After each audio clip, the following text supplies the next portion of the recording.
that's important. Like, you can't have holes in that. Like, you gotta make that make sense. Yeah, that's on the writers though. They should have really brought that full circle because it don't make sense how he ended up with Dora. And I mean, and we don't really know where he's at with his sexuality, right? Because he might still be hiding. To this day, rich people don't sleep 8 hours a day. That's stupid. Use your common sense. All right. Off the top reviews, I am Bushido Spirit. Here we have Keek. Aloha. Keek. Yes. All right. It is me. And we are still talking about. God damn it, Keek. Shut up. Shut up. This is my show now. This is my shit. Yeah, you do all the editing and the recording and you upload it. This is my show. God damn it. Who dropped you in the head as a baby, man? What the fuck? Who dropped you on your head? I know your ass bounced. You got a big ass basketball head, so you definitely bounced a couple of times.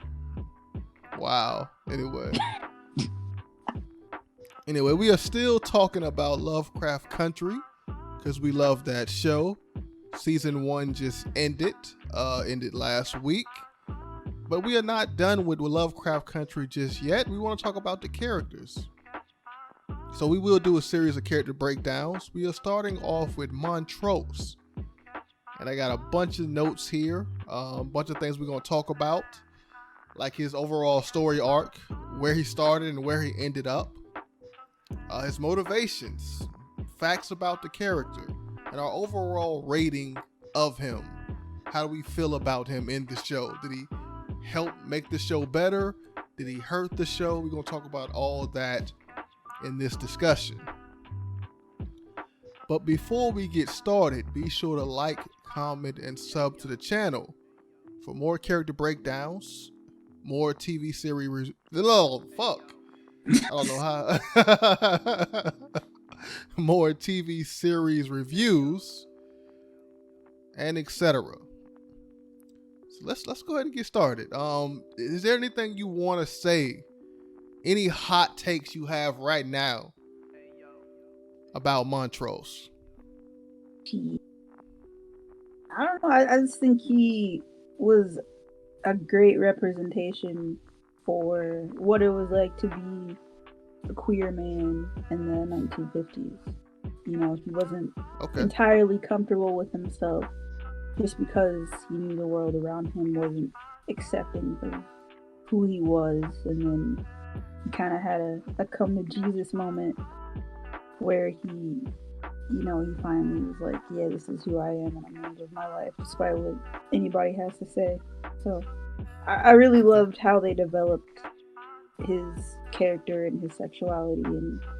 And, once again, I think Michael K. Williams is an amazing actor, and he was perfect for this role. And I think they just did a really great job with Montrose. Okay. You sound kind of low there. Is it I'm trying out this new smoky voice, sexy podcast thing. So the sexy podcast voice. Okay. Yeah, let it rock. Okay. All right. Okay. I got a lot to say about Montrose's character, and I'm not entirely sure he was. I don't know if he was great representation. I don't think that aspect of his life was concluded. You know, the gay side of him, right? Because we didn't really see them wrap things up. He didn't meet with Sammy at the end. He patched things up with his son. But is he still in the closet? We didn't really see him fully come out. He was still hesitant. He's as out as he can be. Like Montrose is. What scene he's not did he come flamboyantly. Out? He's not flamboyantly gay. Even if he was straight. I ain't talking about flamboyant. I'm saying what scene did he come out? I'm just saying he's like a private person. When he was in the club and he let loose, that's about as much as you're gonna get out of Montrose. For anything. You're not going to see right after that scene, he was at the house. He was at the crib with Sammy. Yeah. And Sammy mentioned that he met Bernice, his neighbor, while he was out shopping. Yeah. and he was hesitant. He didn't like that he heard that Sammy met Bernice, and Sammy had to correct himself. Sammy was like, I met her at the bus stop, not outside the apartment. Nobody saw me leaving or coming. How he is. That's just Montrose. Like, he's secretive and he's private. He has so many secrets he didn't even tell his son about. He would slowly reveal shit, and then it would just piss off Tick even more. So yeah, we gonna talk about them slow reveals and shit. By the way, that's we'll talk about all of that. Let's just go right in. Let's just do our deep dive. Let's just get right into it. Right. Here are a couple of facts about Montrose that I picked up from watching the show. We obviously know that he's gay. That's a fact. He's an abusive father. He's an alcoholic. He's dyslexic. He grew up in Tulsa. He is proud of being black. He shows some pride there. He was upset at Atticus because he went to war, and I forgot exactly what that speech was about, but it was about like you'll help promote black people to go to war and fight for a country that doesn't care about them. So there is some black pride there. Yeah, I completely agree with that sentiment. I mean, he supported the Negro League. He used to hold up his sign and wave as they went off to training camp. I think George said he had like a colorful sign. Was it like a rainbow gay sign or some shit?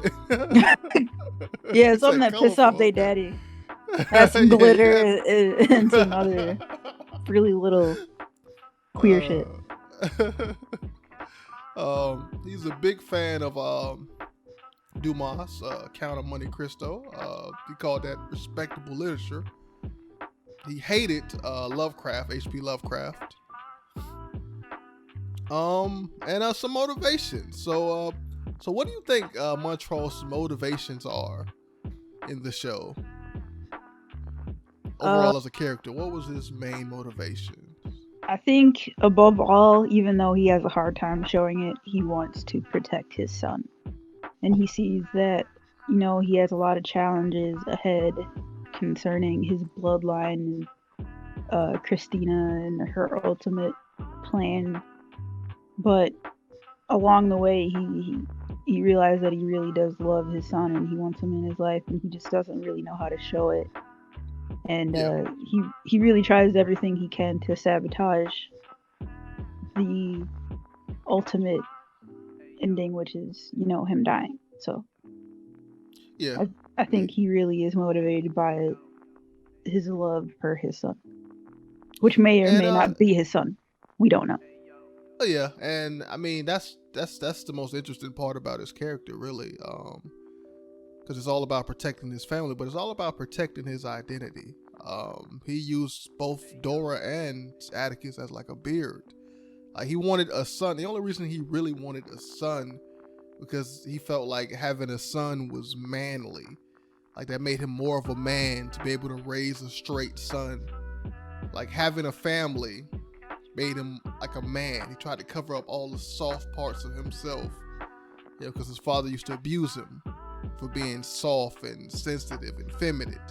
He used to do the same thing to Atticus because he felt like if Atticus turned out gay, then they would know that he was gay. So he tried to couch beat his the gay out of him. yeah. The gay that wasn't there, he just tried to beat it out of him in case it was. Yeah, exactly.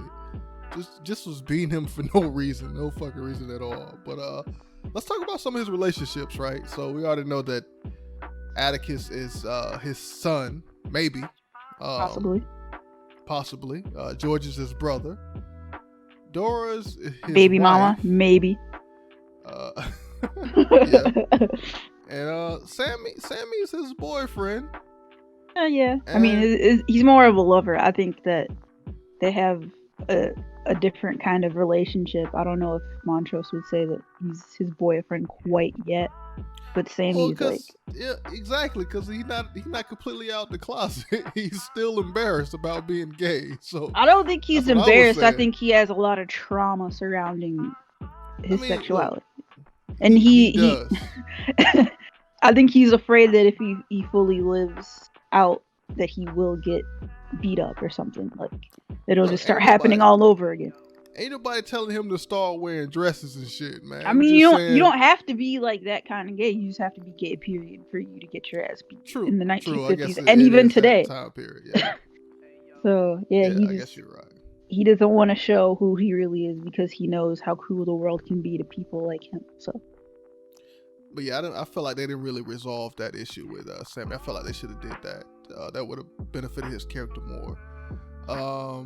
Also, Thomas was his first love. We know that. First guy he was with was Thomas. So that's pretty much all his relationships. I'm not gonna go into Dee and Hippolyta and all those other characters on George's tree. We're just gonna stick with the other stuff here. And I did write down his story arc. I went through each episode. So I guess we can do that right now. I'm gonna save the controversial questions and points for the end. We might talk about them. Actually, I'm gonna go ahead and mention them now because we probably gonna accidentally talk about them anyway, going through the story arc. So there's a couple of controversial things that happened with his character, right? First thing being he killed Yahima, the indigenous two-spirited person, trans person. Yeah. A lot of people were upset about that. You had this gay, sexually repressed gay man, was still in the closet, killed this trans two-spirited indigenous person, queer icon. And for the sake of his development, right?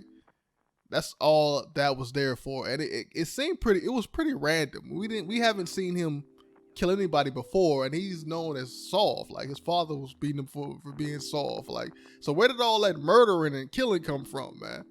Yeah. That shit. It really did come out of nowhere. Yeah. Like, so we can talk about that when we get to that part. I don't think that's nothing right there. I have redemption arc after his fight with Atticus. That's pretty much the same as the Yahima thing, right? Right after he kills Yahima, Atticus beats the shit out of him, and he runs to Sammy. So the purpose of her death, or their death, was for just to develop Montrose more. And the question about how he ended up with Dora, like that's still an unsolved mystery. We really don't know, because she was with George in the flashback. Like, what the fuck did George do to let Montrose just come in? Yeah, just swoop his girl. I don't know, man. I got some shit I gotta say about some George, so we're gonna get to that when we get to his character breakdown. I guess gay representation, we kind of already talked about that. You said you fuck with it. Gay people aren't a monolith. You have to have people who are complicated and who are going through things, because there are people out there like Montrose, and for them to see themselves on screen and be represented is important. Okay, I agree with that. And also, his whole take on being gay means you're not a father. Gay men don't raise straight sons. That's just that whole conversation surrounding that. But he's a flawed character, so that's really not an issue. But we'll go into depth on all these things once we get to it. Let's start off with the story arc here, right? So episode 1 there was a lot of little nuggets in episode 1, and he didn't even appear in episode 1, but there's a lot of discussion and conversation about this character. We first learned that he's going missing, and the only clue that we have is this written letter to his son about his mother's heritage. And that's pretty much it as far as his story, like where he's at the time. The rest of the stuff that happened in episode 1 is like clues. Like, we learned so much about Montrose in this episode. Like, this is the first time we learned that he's dyslexic. Like, in a later episode, he says it, but this is the episode where we actually learn about it.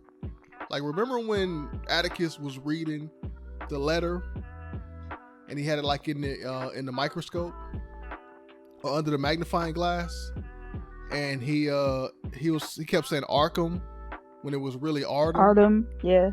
Yeah, it was because of a spell error that Montrose made, and that might be due to dyslexia. I think they were kind of hinting at that with that situation, because Atticus mentions that he always misspells words or whatnot. So I'm thinking it's because of that.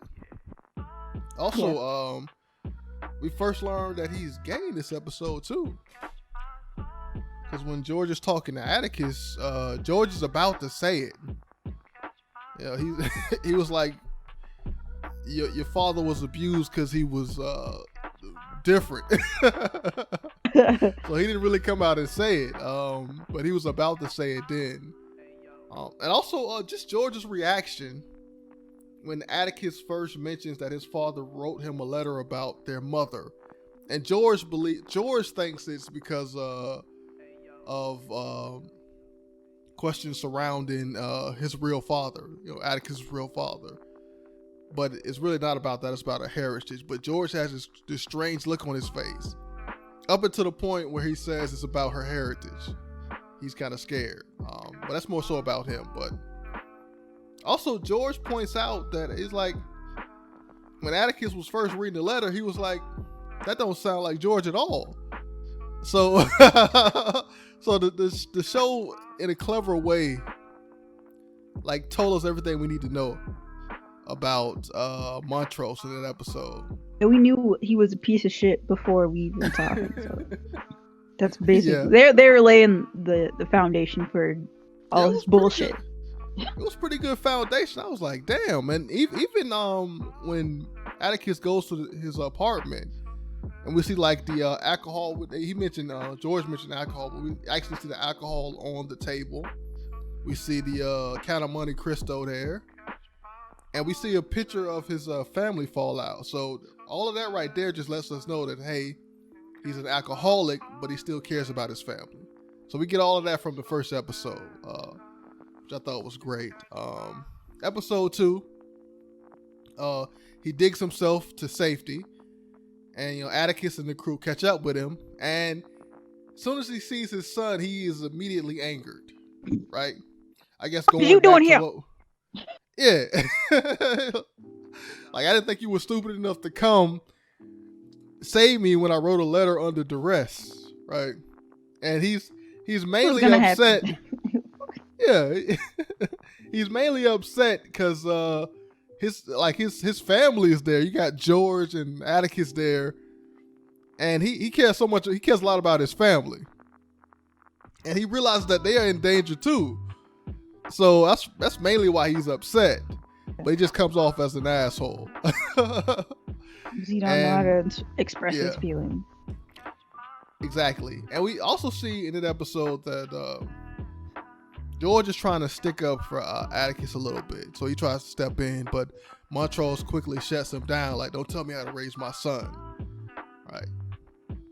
So you see issues with that conflict over who was the real father. And towards the end of this episode, George finally comes out and says that, hey, Atticus may be my son or whatnot. And Montrose says, shut the fuck up. I thought we made a deal about this. I thought we agreed to this. And I'm really interested in that, man. Like, what? Like, I felt like we needed way more. Yeah, they didn't really get into that aspect of George, Montrose, and Dora and their relationship. They did show kind of their origin story a little bit in Tulsa and how they trauma bonded after the massacre or because of the massacre. But I mean, they were still young kids at the time. So between then and Tick being born, who knows what had happened? Exactly. Exactly. All right, let's move on to episode 3. And we're just talking about Montrose, not really talking about any of the other characters. So if I skip over something, it's on purpose. All right, so episode 3. This is the first time we hear about the I Got You Kid story. Montrose is drunk. He took George's death the hardest. He mourned for weeks. and he's just drinking and thinking about the past, thinking about what happened in Tulsa. Like, Tulsa is key to who he is as a character, because that really defines him. That moment in time, that trauma.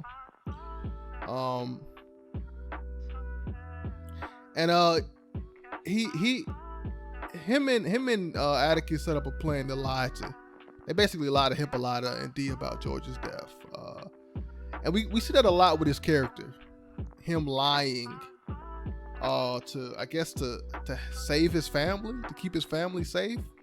So he'll withhold information just for that. And this is one of the first times we really see that happening. Anything you want to say? Any things you caught in episode 3? Episode 3, the scene where he's getting drunk in his apartment and he burns the book of names. Where's that 4? That's episode 4. We can get right into that anyway. I guess you go ahead and speak on that, episode 4. Yeah, so during that scene, it really shows how Montrose's internal struggles over the years have manifested into raging alcoholism and a penchant for what should I say? How should I put this? Pyromania.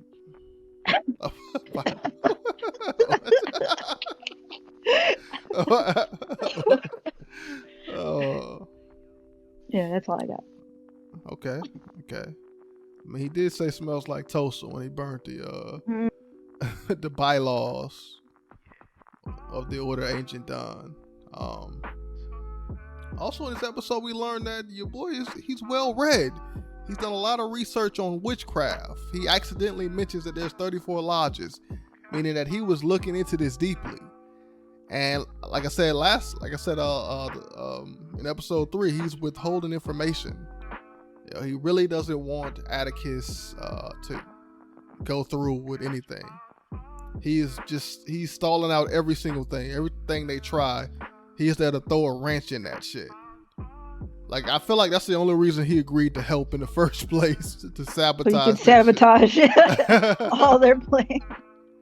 Yeah, so they go to Boston to open up Titus's vault and to get the pages that Titus has in his vault. They succeed in that, and they get the pages, and they get Yahima, the person that's able to decipher the pages. And the episode ends with him murdering Yahima. All right, and he really only murders her. Them. God damn it. Them to prevent Tick from going further in this search to learn magic or whatnot. And this episode is crazy because he kind of makes progress with his son in this episode.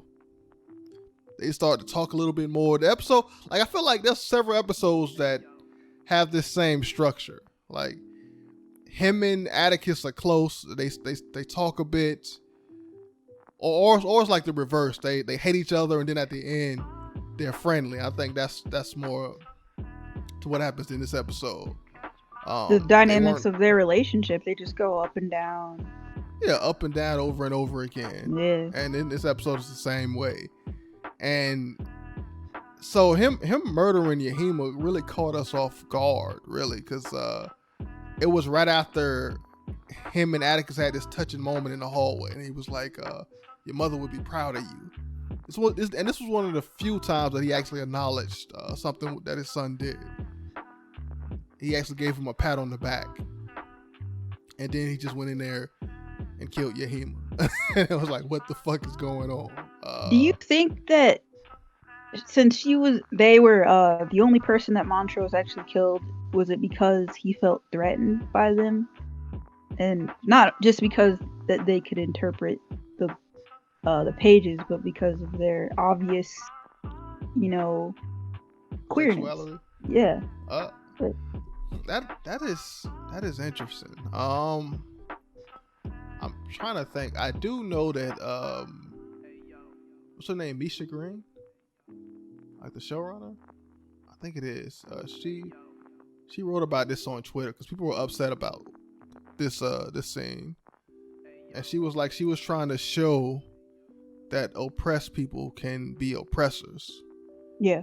So Montrose is gay and black, and it's funny because I had it right when we did our review. I pointed that out. I was like, this gay black man just killed the trans woman.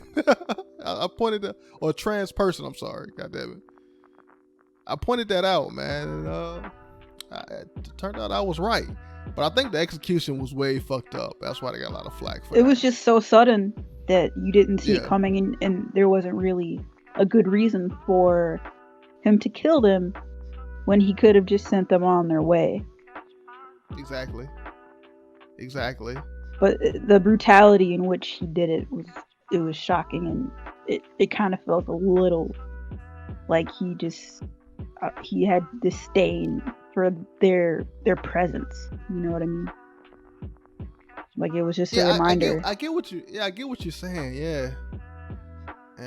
Because I mean, he hated everything that was even remotely close to homosexuality or queerness. He just like, he used to beat Atticus for just looking soft, like just reading a book. Like, hey, that's a little bit too feminine.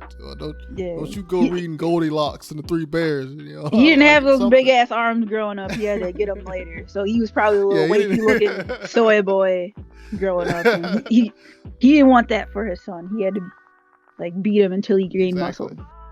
Exactly. He didn't look like no G.I. Joe action figure, man. But I mean, you do bring up an interesting point. I guess if you put it that way, it sort of makes sense. But at the same time, it's like, what did he find his killer intent? Like, when did he become a murderer? So yeah. But the aftermath for that was actually, you know what? This episode actually, I forgot to mention, episode 5 or 4. I think it's 4. Episode 4 is the episode that Tree tells Tick that Montrose and Sammy are getting close. So it's really the first time that Atticus hears whispers of his father being gay. And then episode 5 happens.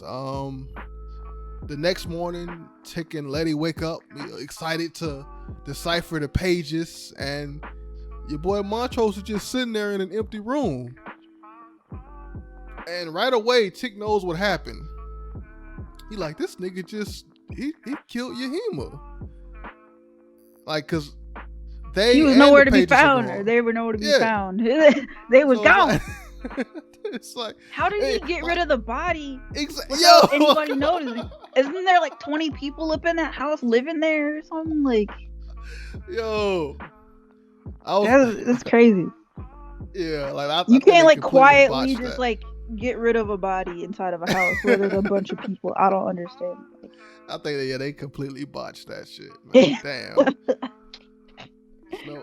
Damn. No blood or nothing. It's disappear. And I would have been okay with that if he turned out to be like evil in the end, or was working for one of the lodges, or if it was something unique like that. But it was nothing. That's what I thought in the beginning when he mentioned all the lodges. I was like, maybe he linked up with one of them to, help further their agenda and to sabotage Tick and Letty. But it wasn't anything like that. He just was doing his own thing. He was rogue for no reason. Exactly. And I mean, I guess that just shows you how much he cares about his family, man. This is how he protects his family. He kills whoever gets in their way. If that was the case, he should have been killing a lot more people. He could have killed Lancaster. Well, actually, since Lancaster had magic, but he didn't know that. He should have been doing a lot more than killing somebody who, was innocent and really couldn't defend themselves. Exactly. So what happens this episode is Tick just goes berserk. And this is one part of Tick's character that we're gonna talk about when we get to him. But he's got a lot of pent up aggression.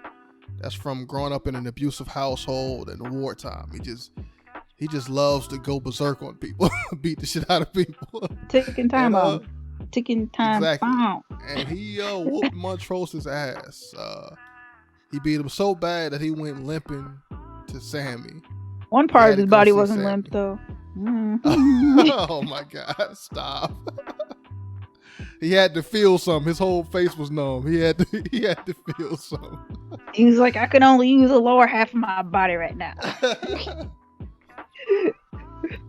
So, and this was the first time we see him and Sammy actually together having sex with each other. Because before this, we didn't really see them. I don't think we didn't even see them in a scene together. This was like the first time ever in a scene. We saw Sammy with somebody else in the first episode, I think.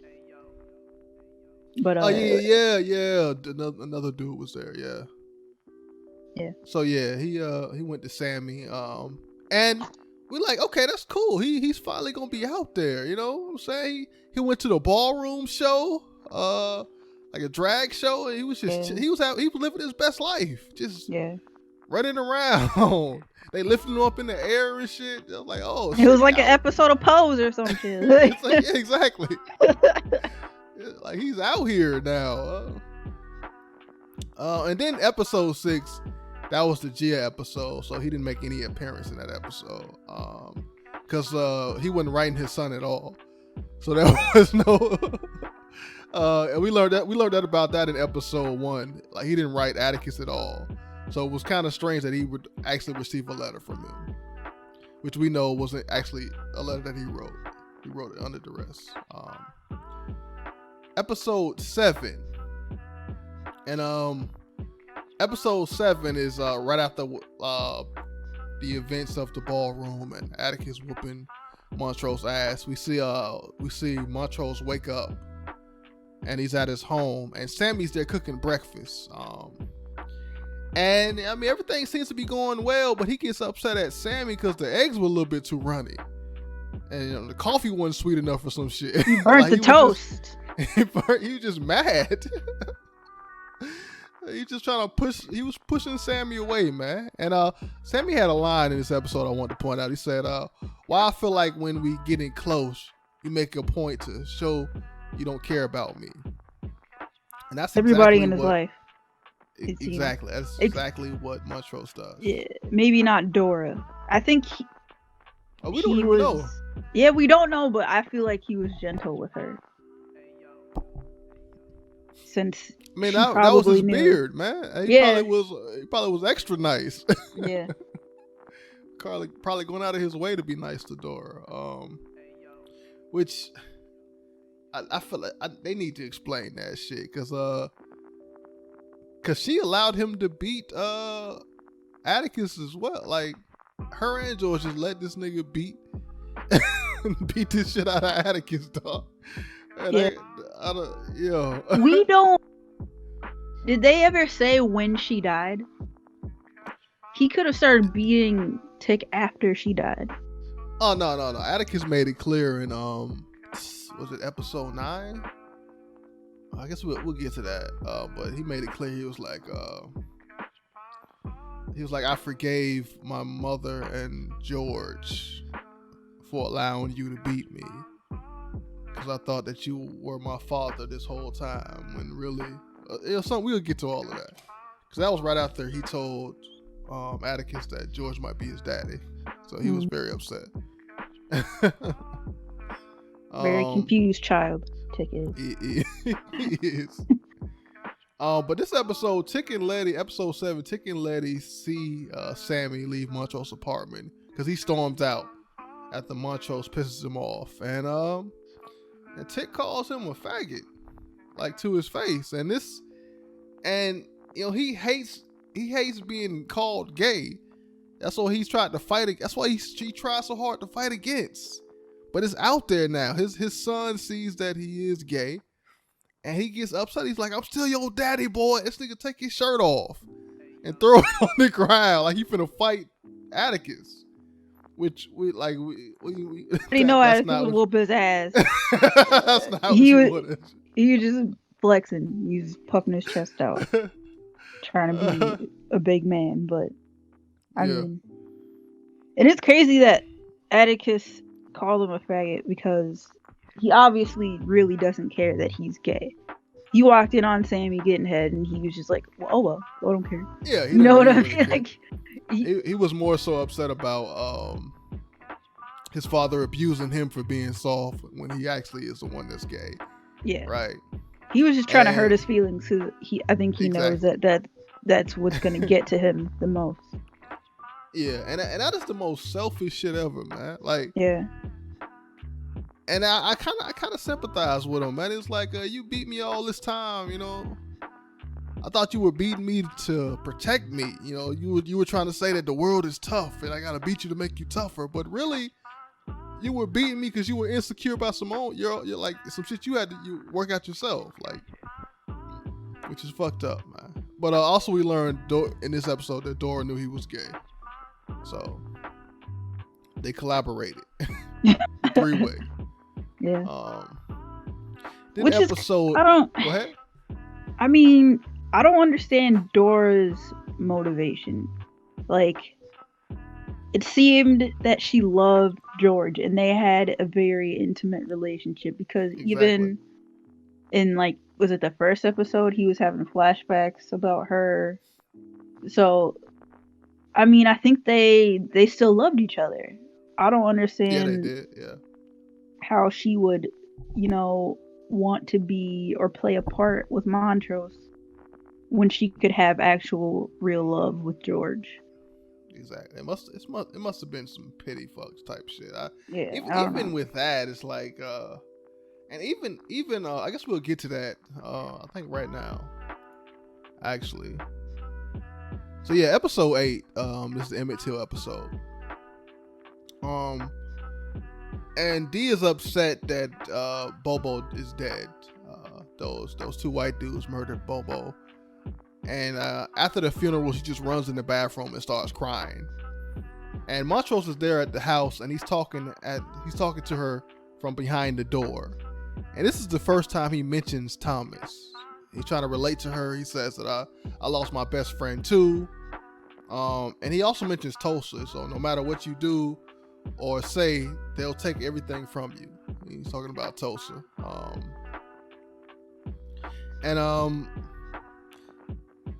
think, yeah, this episode, Tick and him have another talk. Like, they've had several talks throughout the season. This is like talk number 3 or 4. We see Montrose sitting on the sidewalk and Tick sits right next to him. And he's holding a book. Lovecraft Country book, because last episode he went through time, and his future kid, well, somebody from the future gave him a book and pushed him back through the portal. That's why he's in the current timeline. But yeah, they sit together and they talk, and this was a good moment. We needed this moment because we get more answers, right? This is the moment where he tells a story about his pastor. And why he's so afraid to come out, you know, due to what happened to his pastor, because they beat and tortured his pastor, and he said they removed half his brain, so he was traumatized. That was a lobotomy, which was a common practice back then. They would lobotomize queer people. Exactly, and he says, "I chose life over a goddamn asylum." So yeah, he was very afraid about that. And we also get more information about him and Dora and what happened that may have brought them together. Because that is still a mystery. I mean, it still is a mystery even after watching all the episodes. But yeah, he says that what brought them together is the trauma of Tulsa. Yeah. They lost all of their families, so they wanted to make a family of their own. Due to that loss. And he was like, family is a stronger bond than romantic love. That's what he was saying. And again, it still don't make sense because why she couldn't build that with George? Like how they didn't go into that. They didn't mention that at all. Especially after they went back to Tulsa, they could have easily had a segment where they showed, George and Dora getting closer, because from what we've seen, it was Montrose and Dora getting closer. From what we saw, George and Dora were, the couple. They were the ones that were going to the dance together. Exactly. Yeah. Now, unless, because she was upset at George for not defending his brother, and that might have been conflict right there. That might have been areas of contention. She turned around and did the same thing to Tick. She didn't defend Tick, and neither did George. Yeah. Yeah, that's what I'm saying. Yeah. It's pretty messy. That's one of the major flaws of his character, man. It's like, how the fuck did you end up with Dora? Yeah, it don't make sense. But one thing I didn't notice before, was when Tick was talking to Montrose about a stranger in a hood with a robot arm pushing him through the portal. That I was like, oh, that's D. I finally put that together. So it was D. Because she got a robot arm. So it was D that pushed him back through the portal. It's like, oh, I was like, yeah, I got that. And I mean, also this episode, another thing to point out is that after having that conversation, they became close again, like they always do. And Montrose was like, I'm here to save you and my grandson. That's all I'm here for now. He tried to help Atticus do the spell and whatnot. So he's fully on board with helping now. And that's a change from what it was before, because before he was just sabotaging shit. Now he's actually a part of the team and is on board. So we got that in episode 8. A little too late, but yeah. Yeah, a little bit too late, but it's fine, man. He came back around in the end. Episode 9. So D is cursed, and they gotta save D. And the only way to save D is to get the Book of Adam, the Book of Names or some shit. Yeah, I think it's called the Book of Names. And they also need a blood from her closest relative, right? And everybody's saying it's Montrose. Montrose the closest relative. But he reveals that he might not be the closest relative. It might be Atticus, like her brother, her half brother. So, and that makes Atticus extremely upset. Everything makes Atticus extremely upset. If we being honest. That is true. It's mostly at Montrose though. This motherfucker keep dropping nuggets of truth. Yeah. So he finally comes out and says, "Hey, George might be your daddy." That scene was so funny because Atticus came into the room all happy and shit. They were talking, and then the Montrose just gives him that look, man. It's like, "Hey, man, George might be your daddy," and he immediately starts attacking him after that. It's funny, man. Also, this episode, before that scene happens, Montrose does get upset at Letty, because she gives away Titus's pages. And he was about to beat the shit out of her while she's pregnant. He was. So I'll only point that out because only person he really cares about is Atticus. That's the only reason why I point that out. Yeah. Because he didn't give a fuck about nothing but Atticus. But yeah, so they got to go back in time. So they end up going back in time. And Montrose has PTSD. He starts losing his shit because he's back in Tulsa. And all these memories of the past that start going through his head. And he's kind of sluggish and he's paranoid. He's looking all the way around. And Atticus notices this. And he's like, "What?" He's like, "You drunk again? What's wrong with you?" It's like, "Take your ass back in the portal." Bit of moonshine, no big deal. You know what I'm saying? I can still walk and talk at the same time. Yeah, I wish my daddy would try to beat my ass now. I'm gonna swing on. Yeah, he was drunk as hell, man. So Atticus tells him to take his ass back to the portal. I don't need you. You're not my daddy. And this is the scene where he says that, hey, I forgave George and my mother for allowing you to abuse me. But now I know that you might not even be my daddy, so fuck you. Once we save D, we're done. You know? Yeah. And like he's about to end it forever. He didn't really mean that, but whatever. That nigga meant that shit. He loved his daddy, maybe not daddy, but Nah. See, once he found out that George was his daddy, he was like, "Fuck you." That's the type of mentality he was on. He's like, George, my real daddy. I don't even claim you. Like you were homosexual. How could you be my daddy? Like he was on. That's the type of shit he was on. He was super harsh, you know. yeah. Letty was even like, man, hey, chill out, man, chill out. Even he was so mad that even after watching Montrose as a young kid get abused by his father, he didn't bat an eye. He didn't look sad at all. He was like, well. It's like, yep. He was probably like, Granddaddy, get him a couple more times. I don't think he heard you. Hit him a couple more times. Yeah, that shit was, oh my God.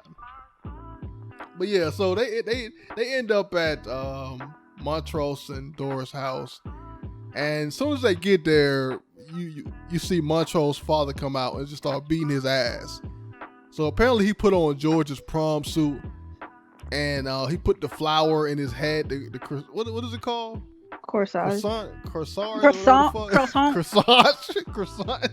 A croissant is a baked good, Bush. I know you don't like fine French cuisine, but that's what it is. He put the flower in his head, goddamn it, not on his jacket. Man. That's all I want to say, man. And his father's like, that's kind of gay. Give me a switch. I'm finna beat the gay out of you. And he was just beating his ass in front of everybody. People were casually walking by, strolling, walking their dog. He just whooping his kid's ass out in the open. Just embarrassing the hell out of him. And George is there too. George comes out. He don't do shit. I don't know why George even came out. Right. Then Dora comes out, and Dora starts to protect him. And his father was about to hit her, but her father comes out and like, hey man, not my child. Not my child. You ain't gonna hit my You can beat your kids. Yeah, you can abuse your kids, and we'll let this shit happen. But you're not gonna hit my child. So yeah, that was crazy. Montrose ends up running away. Atticus chases after him, and the very next scene they have another talk. So this is like talk number 4. But I think this right here was this was the defining moment of his character, right? This was the best talk he had throughout the entire season. And he really broke it down here, man. You know, he laid out why he is the way he is, why he is determined to have Atticus as his son. You know, because Atticus is just his cover up. You know, he feels like a man having a son. His beard, yeah. And that moment was a touching ass moment. I didn't realize how powerful that moment was until I rewatched the episode. And right after Montrose ended his talk, his conversation, Atticus actually calls him Pops, right? Because when he wanted to prevent him from saving Thomas, all right? And Montrose was like, hey, saving Thomas won't change nothing. And he basically tells Atticus all he needs to know. Because Atticus was like, you finna try to sacrifice me to save this little boy you like. But he was like, no, I care more about you. So I mean, I'm trying to figure out what he said exactly. 'Cause I think it was a powerful moment. He was like, this is the first in a long list of sacrifices I made to be your father. That's what he said. It's like, I removed all the soft parts of myself to be a man. So he basically gave up all of that pussy, man, for just to have a son, man. That was powerful. And, a real sacrifice. Our own sacrifices.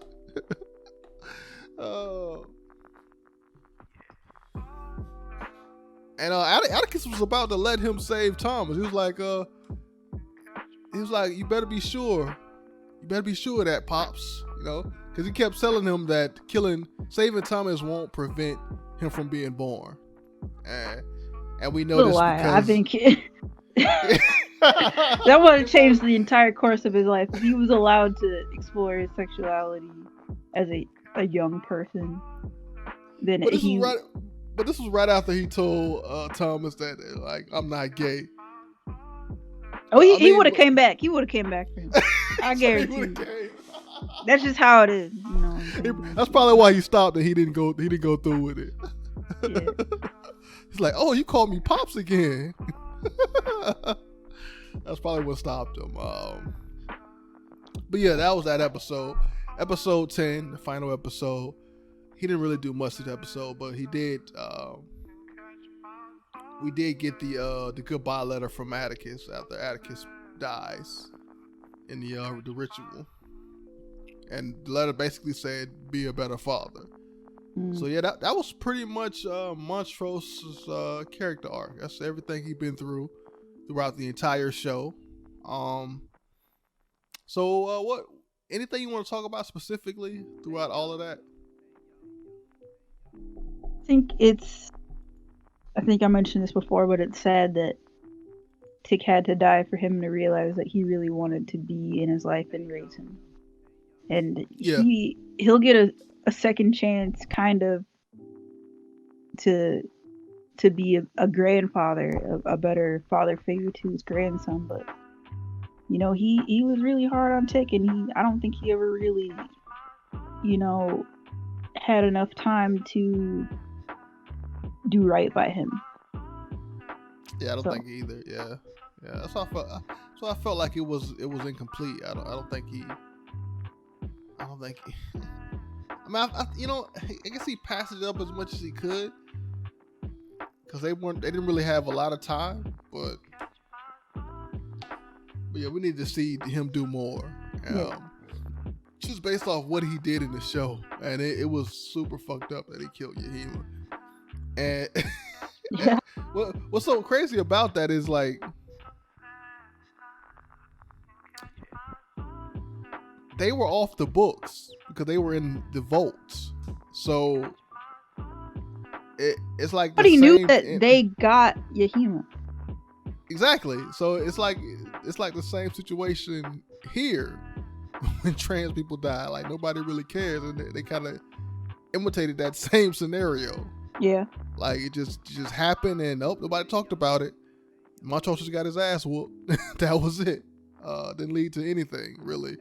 But yeah, he did a lot of fucked up shit throughout the season. He was a terrible father. I feel like, so I kind of understand what you're saying. Like, it didn't seem like everything resolved with him. Like, just based off what he did.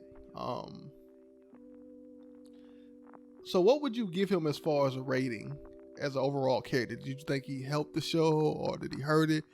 What would you give his character? I would give Montrose an 8 out of 10. I think he was incredibly traumatized and flawed and emotionally unavailable, but god damn it, he was entertaining, and he was absolutely necessary to the show.